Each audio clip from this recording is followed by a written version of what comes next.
Bueno,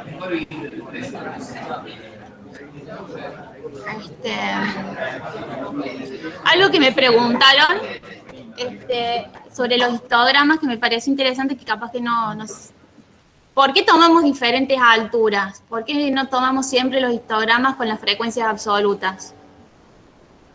¿Por qué hacemos esa cuenta y hacemos otro histograma en donde dividimos por la longitud del intervalo de clase? Cuando hacemos histogramas en donde la altura es la frecuencia relativa dividido la longitud del intervalo, lo que ocurre es que, acá está, la suma total del área bajo en esos histogramas es 1. ¿Sí? Ay, no tengo un pizarrón, no. ¿Sí? Voy acá a hacer un gráfico burdo. Tenemos esto, nuestro histograma. ¿Sí? Y si la altura es como frecuencia relativa dividido longitud del intervalo de clase, lo que va a pasar es que todo el área total de estas barritas tienen área igual a 1. ¿Esto por qué lo queremos así? Más adelante vamos a ver lo que se llaman funciones de distribución acumulada y funciones de densidad, tanto para variables discretas como para variables continuas. Para las continuas se llaman funciones de densidad, para las continuas dije bien, y para las discretas funciones de probabilidad de masa. Y estas funciones tienen la propiedad de que, digamos, el área bajo la curva es siempre 1. ¿Sí? Y esas funciones lo que me hacen es describir cómo se comportan las variables. Cuando tenemos datos observados de esas variables, lo único que podemos hacer son los histogramas y ver cómo se comportan, cómo se distribuyen esos datos. Bueno, esos datos, al tomarles estas alturas, van a aproximarse un poco más a lo que es el gráfico de función de densidad o función de masa, según sea el caso, discreto continuo, porque las áreas, digamos, bajo la curva, en su totalidad, ¿sí? Pero bueno, pues solo por esa razón, pero hacer un histograma también con altura igual a la frecuencia absoluta es un histograma válido, y tampoco no hay una regla para elegir uno u otro histograma. Este nos interesa por esa propiedad que se va a parecer un poco más a su función que vamos a ver después, si existe o no, porque hay variables que no tienen una función de densidad conocida, sino que podemos conocer solamente su distribución a partir de los histogramas. Solo por eso, si no, podemos hacer un gráfico con un histograma con las alturas que sean las frecuencias absolutas y está bien. También va a depender de lo que nos pide el ejercicio, digamos, en el práctico, cuando les pidan, si no está especificado en el enunciado, le preguntan al profe cuál histograma es el que se pide. O también, a lo mejor se puede analizar que a lo mejor cuál nos conviene a nosotros. Por ahí el histograma con las frecuencias absolutas es el más fácil de dibujar. ¿Sí? Esa sola aclaración quería hacer porque me lo preguntaron recién y quizás no. Y en el chat también preguntaban cuándo usamos uno y el otro, depende de en qué caso estemos y qué es lo que se pida. Digamos, pero con estas características de cómo se calculan las alturas, tiene este interés para nosotros. Bueno, los histogramas pueden tener diferentes formas, ¿sí? Algunas de las formas posibles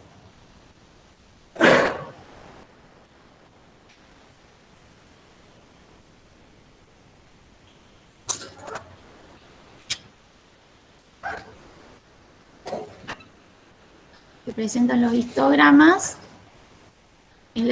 son las siguientes. Si puedo dibujar bien,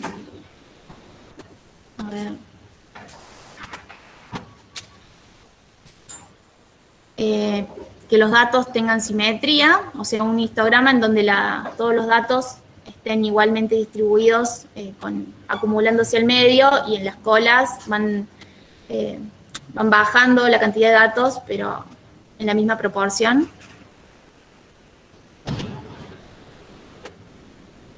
¿Sí? Otra cosa que puede pasar es que haya mucha frecuencia de datos al inicio y después vaya disminuyendo. Acá se dice que hay asimetría a la derecha.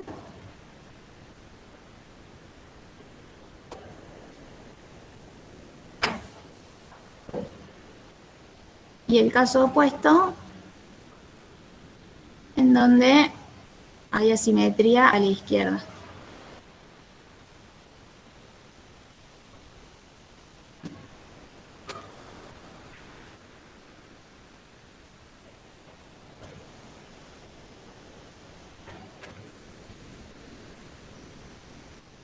En nuestro gráfico, en nuestro histograma del ejemplo, estábamos observando, fíjense, tenemos, estos histogramas presentan asimetría a la derecha. ¿Sí?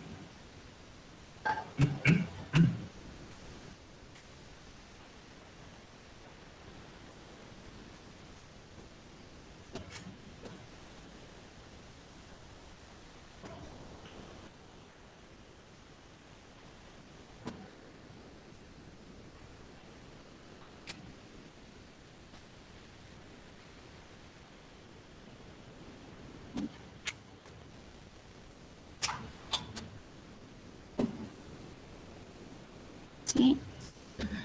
Y bueno, ahora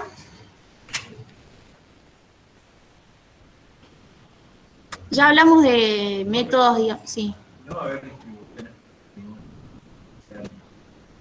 Puede haber, si los datos son muy raros, hay casos en donde, digamos, estos son los principales y por lo general los que vamos a observar, pero hay a veces comportamientos de este tipo, ¿sí? Que hay mucha concentración de datos en este punto, en un punto de acá, en otro punto de acá, y digamos, sube las frecuencias acá y después baja y sube de vuelta acá y vuelve a bajar. Acá se dice que tienen 2 nodos, creo, y pueden haber hasta de 3, pero digamos son los casos menos frecuentes.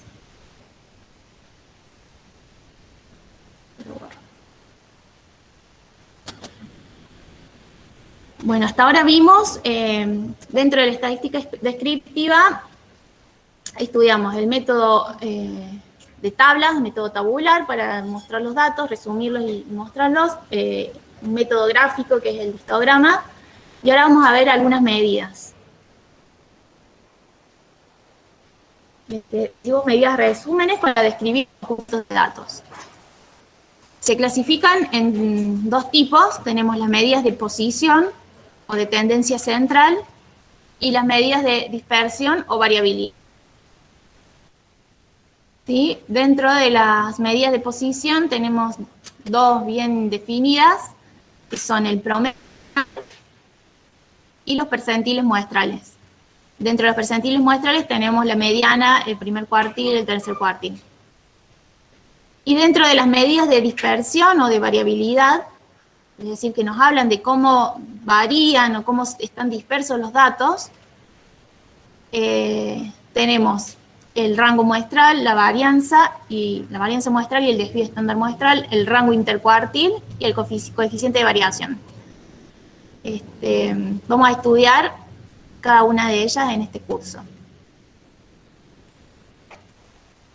Dentro de las medidas de posición, la primera que les presenté es la media o promedio muestral, ¿sí? Que resulta de agarrar los datos, sumarlos y dividirlos por el n, o sea, la cantidad de datos que tengo en total.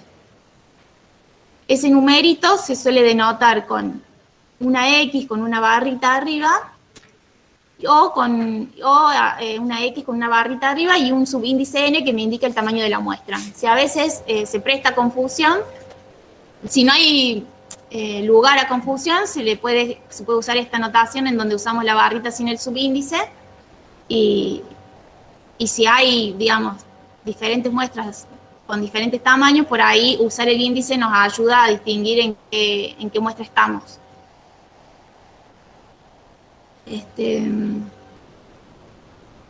Bueno, este es el mejor estimador para un parámetro que se llama media poblacional. La media poblacional la vamos a estudiar mejor más adelante en la parte de estadística. O sea, ahora estamos viendo, bueno, estadística descriptiva, después viene la parte de probabilidad y después retomamos la estadística, pero para hacer inferencias con los datos. En esa parte vamos a ver lo que es bien la media poblacional, pero básicamente es cuál es el valor medio o dónde se concentran el valor medio de la población. Fíjense en el ejemplo que estudiamos hace un rato de las alturas de los hombres en la ciudad de Córdoba. Hay un valor que es el valor exacto de la media, de alrededor de este número se mueven o varían las alturas de los diferentes hombres, con las características que mencionamos, en la ciudad de Córdoba. Pero como no podemos calcular ese valor exacto, porque necesitamos encuestar a todos los ciudadanos y es una encuesta muy costosa, tomamos una muestra y sobre esa muestra calculamos la media muestral, ¿sí? Este promedio de los valores. Acá iría la longitud del individuo 1, más la longitud del individuo 2, más la longitud del enésimo individuo que encuestamos, dividido n. Y ese valor va a ser una estimación del valor medio verdadero de la población que no podemos obtener porque es un procedimiento muy costoso preguntarle a todos los individuos de Córdoba la altura. ¿Sí? Entonces, si mi muestra es representativa, ese valor debería acercarse mucho al valor verdadero mu. Bueno, eso lo vamos a ver bien en la parte de estimación más adelante.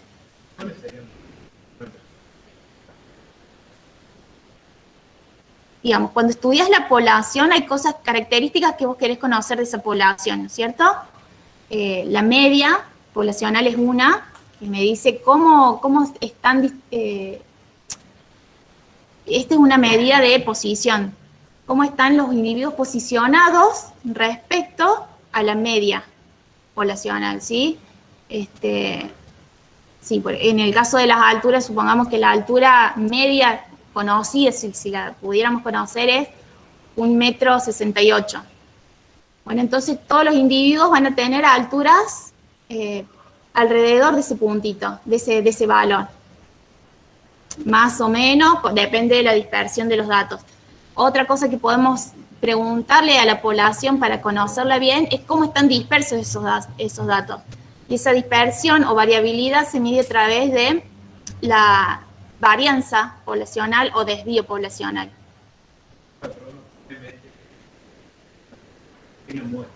Sí.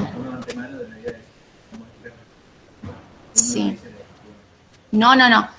Lo tiene que saber al inicio del estudio, porque si la muestra no es representativa, todo lo que hagas después, no. Hay una rama de la estadística y la probabilidad que se encarga de estudiar cómo obtener una muestra representativa de la población. Hay diferentes, digamos, si en este caso de hacer encuestas, cómo realizar esas encuestas, y dividir a la población en estratos, y a esos estratos dividirlos en subestratos y tomar aleatoriamente un subestrato en cada estrato y encuestar a un individuo. Digamos, hay diferentes técnicas.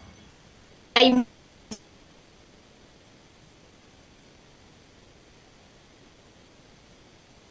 para estudiar en cuanto a eso para poder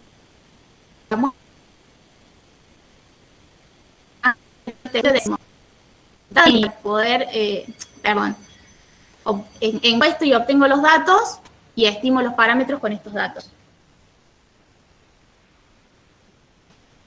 Bueno, suele decir que la media muestral es el mejor estimador de la media poblacional, pero tiene un problema que es muy sensible a datos extremos. ¿Qué quiere decir esto? A ver, lo tenía.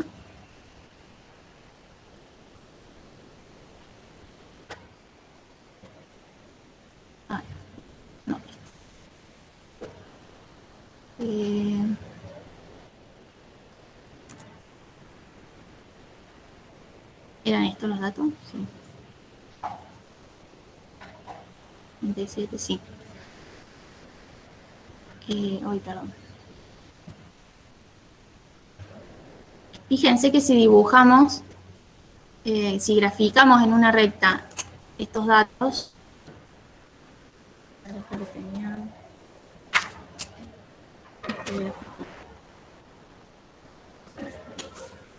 no sé, acá tenemos, no, perdonen la escala, o sea, no lo voy a hacer a escala, pero acá tenemos el dato 37, el dato 40, el dato 46, el dato 50, dato 57. Para la muestra A lo marco con un palito. Y para la muestra B se repite. Acá tenemos el dato 37, el dato 40, el dato 36, el dato 57 y después tenemos el muy alejado de los valores que teníamos, el dato 200. He escrito esto. Okay. Entonces, para la muestra A, el promedio muestral resultó ser 46. ¿Sí? Como hacían la suma de estos valores, este más este más este más este, en este caso 5. ¿Sí? Y obtienen este valor 46, o sea, este de acá. Pero para la muestra B, si hacemos lo mismo, si sumamos los datos y dividimos por n, esto nos queda 76. ¿Sí? Un valor, no sé, que está por acá. ¿Sí? Entonces, para estas dos muestras, fíjense en que el cambio de un dato solamente, hay un solo valor distinto, cambiamos el valor 50 de la muestra A por el valor 200 en la muestra B, me cambió totalmente el promedio muestral. ¿Sí? Por eso es que decimos que esta forma de estimar el parámetro mu es sensible a los datos atípicos o a los datos extremos. ¿Sí? Un dato extremo agarró y me llevó la media muestral, me la tiró para el lado de él. ¿Sí? Estamos acá.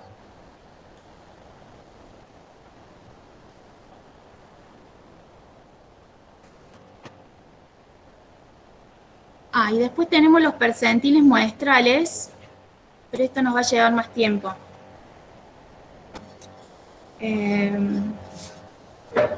Bueno, se los cuento y cortamos ahí, después lo retomamos la clase que viene. Los percentiles muestrales, bueno, el percentil I es aquel valor que acumula a izquierda el I% de los datos. Acá no puedo escribir. Bueno, dado los datos ordenados de menor a mayor, tomamos, suponete que queremos calcular el 50%, el percentil 50. Entonces, el 50% de los datos tienen que quedar a la izquierda.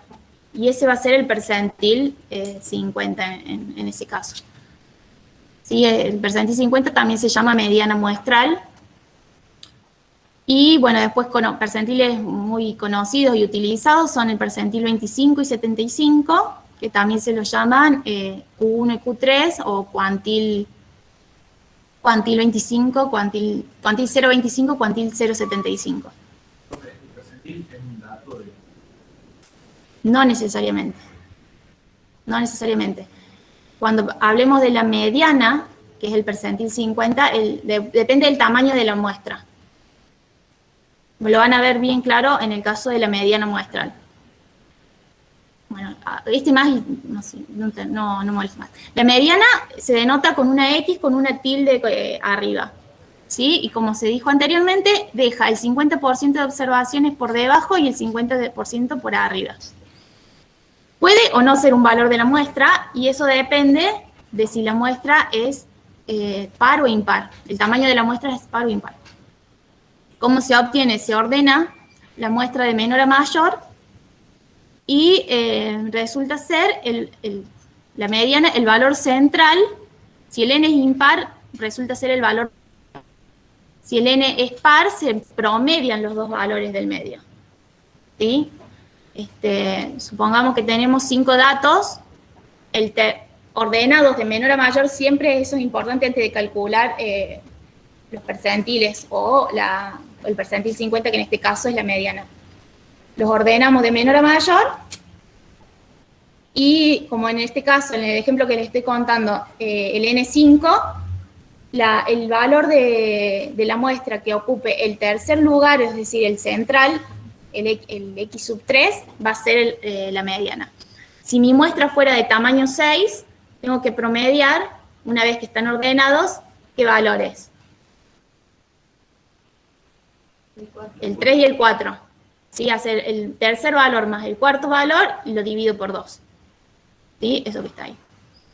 Y en cuanto a notación, bueno, siempre que hablemos de datos, vamos a usar, esto capaz que lo tendría que haber aclarado antes, las letras minúsculas, x1, x2, x3, xn, o i sub 1, i sub 2, i sub n, no sé. Pero cuando estemos hablando de datos ordenados, por ahí conviene usar en el subíndice, ponerle corchetes al numerito. ¿Sí? Entonces, este x sub 1 es el menor valor de la muestra x. ¿Sí? El x sub 2 es el segundo valor menor de la muestra. Y así con el x3, x4, x5, y el último valor tiene que ser necesariamente el valor más grande. ¿Sí? A veces, bueno, en el ejemplo que les conté ya les di el de las entradas al curso de RCP, les di directamente los datos ordenados. Pero si no, ahí podríamos haber pensado que